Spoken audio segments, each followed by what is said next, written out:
There are moments in life when you hear a story that seems too good to be true, stories about warnings, visions of the future, men and women who claim to have received messages that no one else can see or understand at that moment. For years, I was skeptical of those kinds of stories. I believed in God, yes, but I thought many of the stories about modern prophecies were exaggerations or human interpretations of ordinary events, until I met the man who would change my perspective. What I'm about to share isn't a conspiracy theory or a story made up to scare anyone, it's a testimony, an account of things I experienced, of conversations I overheard, and of warnings that, over time, began to come true in ways that no one could have imagined. It all started with a message that spoke of wars between superpowers, of tensions between nations like the United States, Russia, and Iran, of unexpected alliances, of global economic crises, and of a time of famine that would shake many regions of the planet. But the most surprising thing of all wasn't the war, it was the spiritual calling that accompanied those warnings, because that man insisted on something again and again, that before every great upheaval in history, God always sends a warning, and according to him, that warning had already begun. My name is Daniel Serrano. I was born in Seville, Spain, and for many years I worked as a freelance journalist covering social and cultural issues. I wasn't an expert in theology or biblical prophecy. In fact, if someone had told me I would end up telling a story like this, I probably would have laughed. But everything changed the day I received a strange email from a pastor in northern Spain. In that message there was only one sentence: there is a man who claims to have seen the beginning of World War III and says that God showed him how it will begin. That was the beginning of it all. The first time I heard that man's name was on a rainy afternoon in November. The pastor who had written to me arranged to meet me at a small evangelical church on the outskirts of Santander. It wasn't an impressive place. It was a simple building with white walls, a few wooden pews, and a cross hanging behind the pulpit. I arrived with my recorder, my notebook, and the typical skepticism of someone who has heard too many exaggerated stories. The pastor greeted me with a calm smile. "Thank you for coming," he said. "You mentioned in your message that someone had something important to tell me," I replied. The pastor nodded slowly. "Not just you, but the world." That sentence made me raise an eyebrow. "And who exactly is this person?" The pastor glanced toward the side door of the church. "His name is Elias Navarro." At that moment, the door opened. The man who entered didn't look like the kind of person one imagines when hearing the word prophet. He wasn't dressed strangely or had an eccentric appearance. He was a man in his 50s with a short beard, a deep gaze, and a calm expression. He approached slowly. "Daniel Serrano said," extending his hand. "Thank you for coming." I shook his hand. "The pastor says you have something to tell me." Elias looked at me for a few seconds before answering. "I didn't come to convince you of anything," he said calmly. "I just came to warn you." I took out my recorder. "Warn you about what?"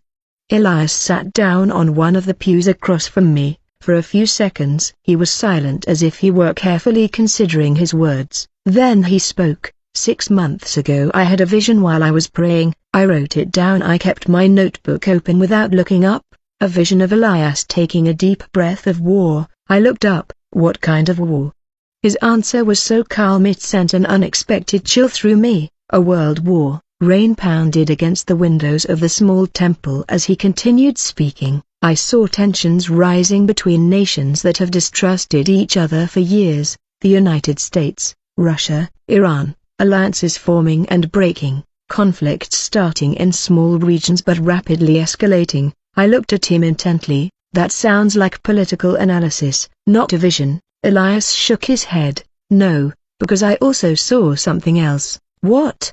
His eyes grew more serious. "I saw hunger." The word hung in the air. Dry fields, cities with shortages, supply chains collapsing, people desperately searching for food. Wars always lead to economic crises. I said, "This isn't anything new." Elias looked directly at me. "This will be different." I remained silent. The man continued, "It won't just be a military conflict, it will be a global upheaval, economic, social, spiritual. Spiritual. Elias nodded. because in the midst of the chaos, many people will begin to seek God. The rain was still falling heavily outside. I looked at my notebook full of notes. And why are you telling me this? Elias answered without hesitating, because warnings must be heeded before events occur. I remained silent for a few seconds. And when will all this happen? Elias didn't answer immediately, his eyes fixed on the cross at the back of the temple. Then he said something I'll never forget. It's already begun. At that moment, I thought that story would be just another curious report. I had no idea that in the following months I would begin to see signs that would remind me of every word that man had said. And what worried me most wasn't the possibility of war, it was something that Elijah told me just before I left that night. He approached me at the temple door and spoke in a low voice. The war will be terrible. He paused. But it won't be the most dangerous thing to come. I looked at him, confused. Then what is the most dangerous thing? Elias answered with a phrase that still echoes in my memory, that the world doesn't heed the warning before it's too late. I left the church in Santander with more questions than answers. The rain was still falling heavily, and the cold air of northern Spain seemed to have intensified the weight of the words I had just heard. As I walked to the car, I mentally replayed the conversation with Elias Navarro, a vision of a world war, conflicts between superpowers, global famine, a spiritual awakening. As a journalist, my mind was trained to analyze everything with skepticism. I had interviewed many people who claimed to have revelations or divine messages. Most of the time, those stories turned out to be personal interpretations, exaggerations, or simple human errors. However, there was something about the way Elias spoke that made me uncomfortable. He wasn't trying to impress, he wasn't raising his voice. He didn't seem like someone seeking fame, he just spoke with a quiet confidence that was hard to ignore. I started the car and began driving toward the hotel where I was staying. As I drove along the wet road, I made a decision. Before writing anything about that man, I would investigate his story. That same night, I called the pastor who had sent me the email. I need to know more about Elias, I said. The pastor was silent for a few seconds before answering. He's not someone who seeks attention. I already noticed that. For years, he was a completely ordinary man. He worked as an engineer at an electric company near Bilbao. He had a family, a quiet life, nothing out of the ordinary. And when did all this start? About a year ago. I jotted the information down in my notebook. What happened? The pastor sighed. According to him, he began having very intense dreams while praying. At first, I thought they were just spiritual impressions, but over time, the visions became clearer, more detailed. Visions of war, yes, but not only of war. I settled back into the hotel chair. What else did you see? The pastor answered in a lower voice. Global economic crises, escalating diplomatic conflicts, attacks that provoke military responses, and something he calls the winter of hunger. The phrase caught my attention. The winter of hunger, that's what he said. After hanging up, I spent several hours researching. I reviewed articles, recent political speeches, and international reports on geopolitical tensions. It wasn't hard to find signs of conflict between major powers. Relations between the United States, Russia, and Iran had been fraught for years, but that didn't mean the world was on the brink of a third world war. Still, something compelled me to investigate further.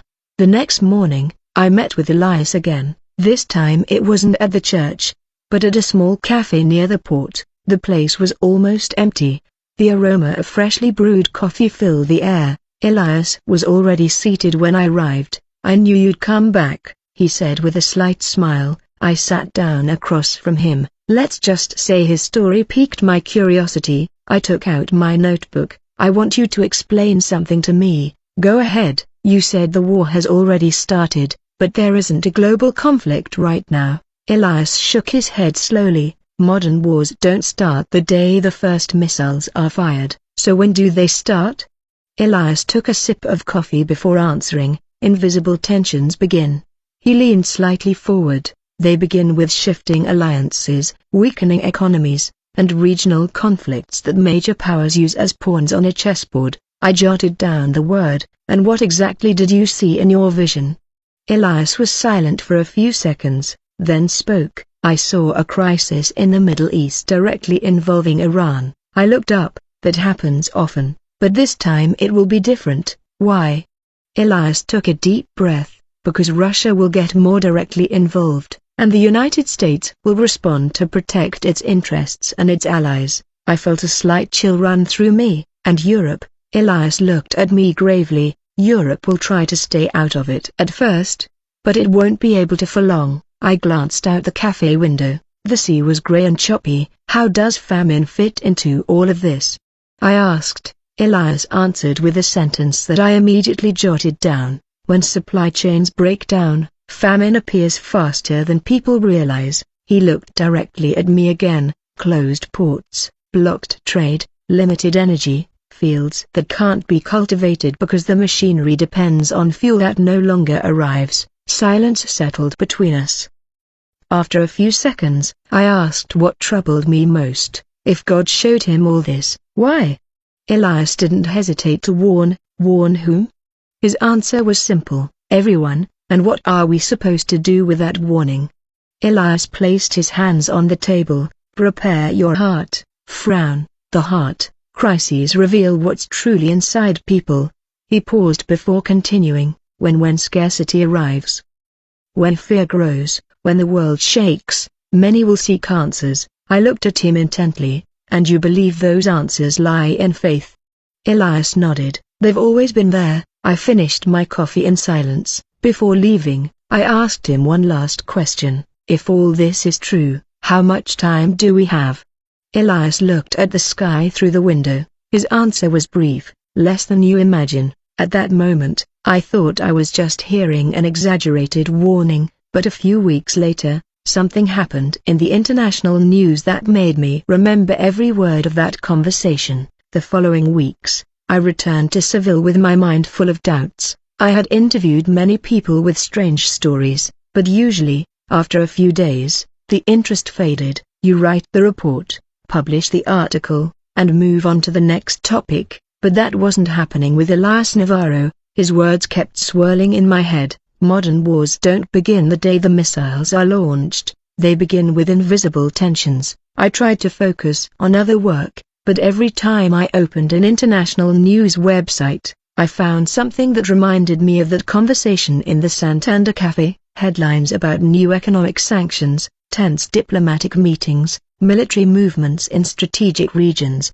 Nothing out of the ordinary, but not entirely reassuring either. One afternoon, while reviewing geopolitical reports for a different article, a news item appeared that caught my attention. A conflict in the Middle East had escalated more than expected. There were threats between governments, accusations flying back and forth, and military movements that were beginning to worry international analysts. It wasn't a war yet, but it was exactly the kind of scenario Elias has mentioned. I closed my computer and stared at the blank screen for a few seconds. It could be a coincidence. The Middle East has been an unstable region for decades. Anyone with a basic understanding of international politics could predict tensions in that area. Even so, something compelled me to make a call. I dialed Elias's number. He answered after several rings. Hello, Daniel. I was watching the news, I said bluntly. Me too. It has to do with what you saw. There was a brief silence on the other end of the line. It's one of the pieces. I leaned back in my chair. You mentioned several nations involved. Yes, the United States, Russia, Iran. Elias replied calmly. Tensions between those countries aren't new, but in my vision, I saw something different. I saw how a regional conflict was turning into a chain of reactions. I picked up my notebook. Explain that to me. Elias spoke in a calm, almost pedagogical voice. An attack provokes a response. The response provokes an alliance. The alliance provokes a reaction from another power, and so begins an escalation that no one can stop, easily stopped. That sounds like the beginning of many wars in history. Exactly. I pondered his vision for a few seconds. What sparked it? Elias took a while to answer. I didn't see a specific event. I saw a build-up of tensions, like indirect attacks, sabotage. Disputes over resources, economic pressure? I jotted down every word, then I asked something that worried me. And Europe? Elias sighed. Europe will think it's far removed from the conflict. At first, I looked out the window of my apartment in Seville. The streets were full of people walking, tourists, children playing in a nearby square. It was hard to imagine that a global conflict could disrupt such a normal life. You also spoke of famine, I said. Yes, how can a war cause worldwide famine? Elias responded with a question. Do you know how many countries depend on imports to feed their populations? No, I replied. Many more than people imagine. He continued, if ports cease to function normally, if international trade grinds to a halt, if fuel runs out, supply chains begin to break down. I remained silent, and when the chains break, he said, food stops arriving. I felt a slight chill, but the world has reserves, emergency systems. Yes, Elias said, but it also has millions of people living on the edge every day. The conversation fell silent for a moment. Finally, I asked something that had been bothering me since the first interview. In his view, war is inevitable. Elias responded in a way I hadn't expected. Human decisions can change many things. I frowned. So, could this be avoided? Perhaps, and what would it take to avoid it? Elias answered with one word, wisdom. I chuckled. That seems to be in short supply in international politics. That's why God warns before crises erupt. His words made me think, do you believe these visions come directly from God? I'm convinced, and why would he choose someone like you?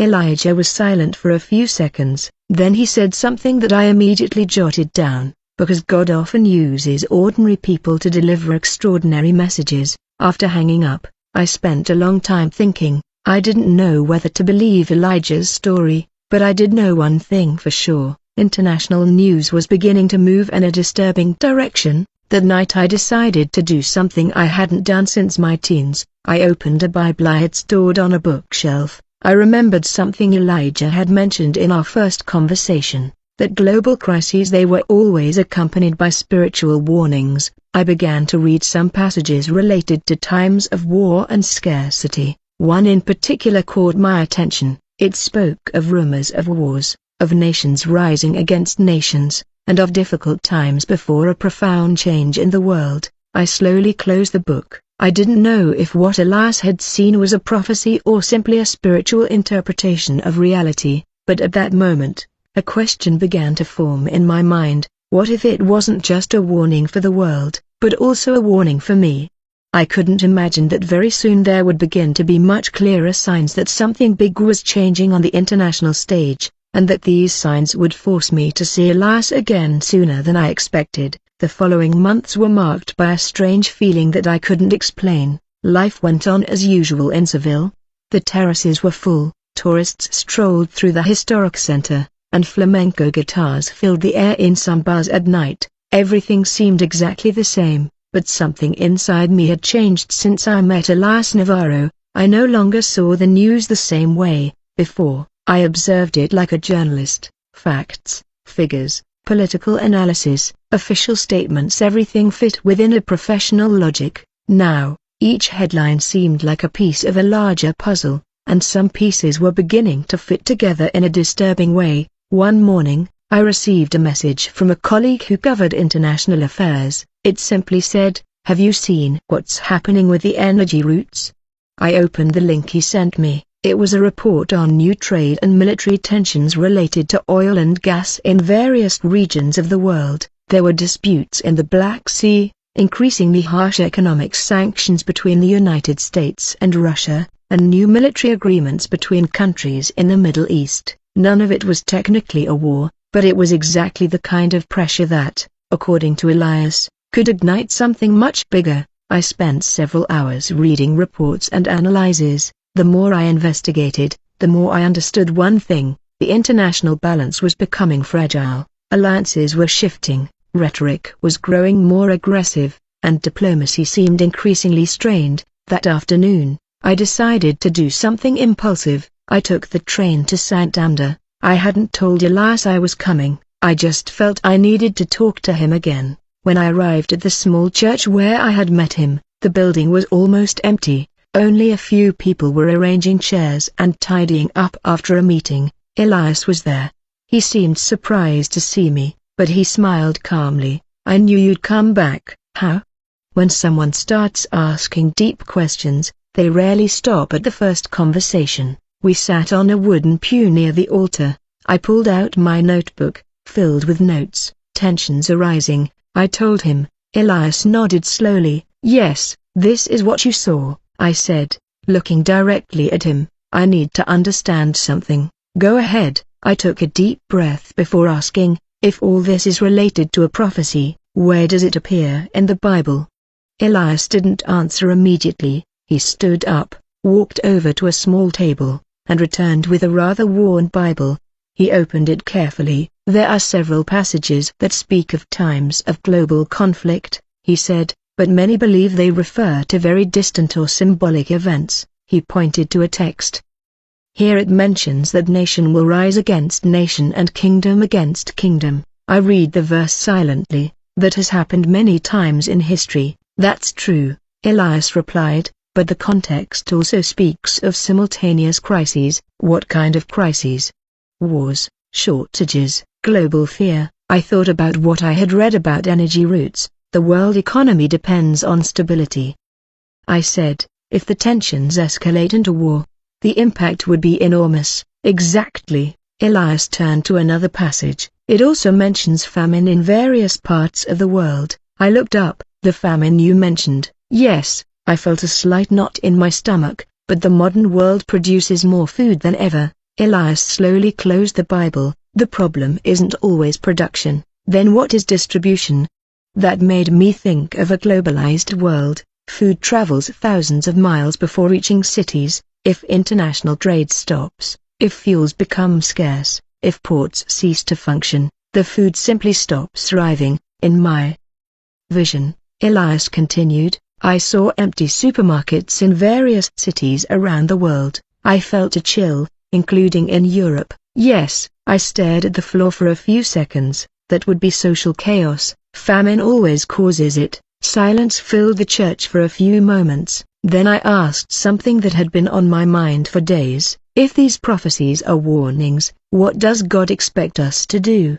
Elijah looked at me with a serene expression, preparing our hearts spiritually. Exactly, I frowned. But people would prepare with food, resources, shelter. Elijah shook his head gently. Those preparations can help, but they don't solve the deeper problem. What is it? The spiritual condition of humanity. His words resonated in my mind. So, you believe these crises are a wake-up call? Yes, for people to return to God.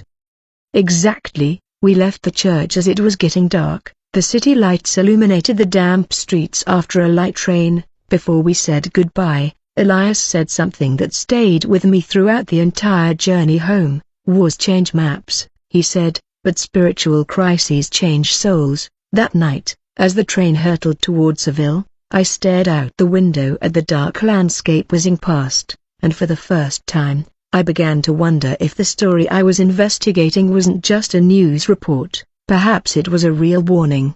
A warning to the world and maybe even to my own life. I returned with the feeling that my life had been divided into two stages, before meeting Elias Navarro and after. For years I had worked as a journalist, analyzing conflicts, politics, and international economics. I liked to think I saw the world objectively. But now I was beginning to feel uneasy. Many of the things Elias had mentioned were starting to appear more frequently in the reports I reviewed each day. They weren't proof of a world war, but they were signs that the international landscape was rapidly shifting. One Monday morning, while checking the global news, a headline popped up that made me stop. A military incident between U.S. allied forces and Iranian-backed units had triggered an escalation of threats between the two governments. Nothing entirely new, but the tone of the statements was different, more aggressive, more direct. Afterward, another report indicated that Russia had conducted military exercises near a strategic region. I opened several expert analyses. Many agreed on one thing: The balance of power among the great powers was entering a dangerous phase. I remembered Elias's words, a chain of reactions that no one will be able to easily stop. I closed my laptop and leaned back in my chair,